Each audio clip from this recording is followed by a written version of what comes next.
Sige, ipapakita kita sa kanila. Ganyan siya guys. O, inaaway na naman niya si mama.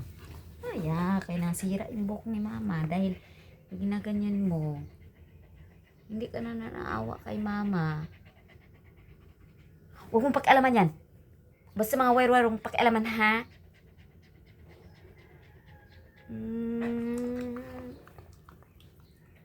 Sumusobra ka na, ha?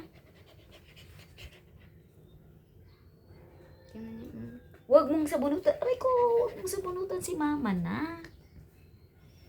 Ano ba kasi problema mo? Alam ko naman nakakain ka na, pero maghintay ka, ha? Hindi makapaghintay. Lagi tayo nag-aaway pag madaling araw.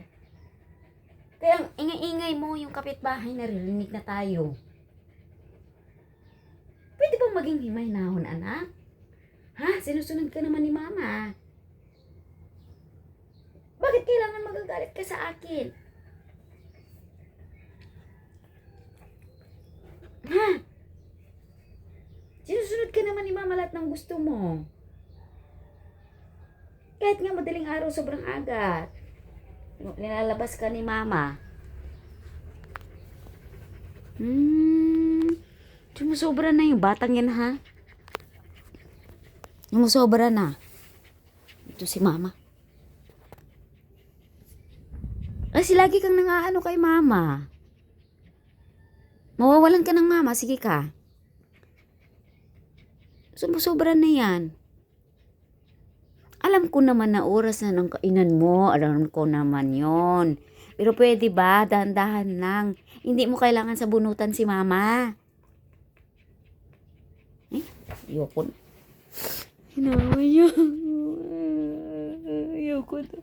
Ayoko na siya maging nara. Ayoko na.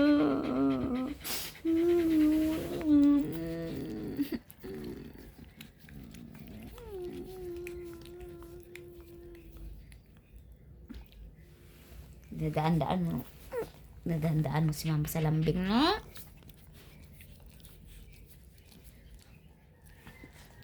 O, sige, bati na tayo. Hindi na galit si mama. Marupok si mama. Marupok. Ikikis lang ni Maya, tapos ugo na agad. Marupok ang lablab ni mama. Marupok si mama. Marupok.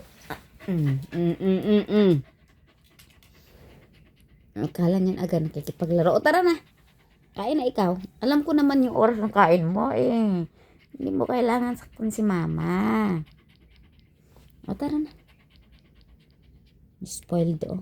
Spoiled ang bro, ha.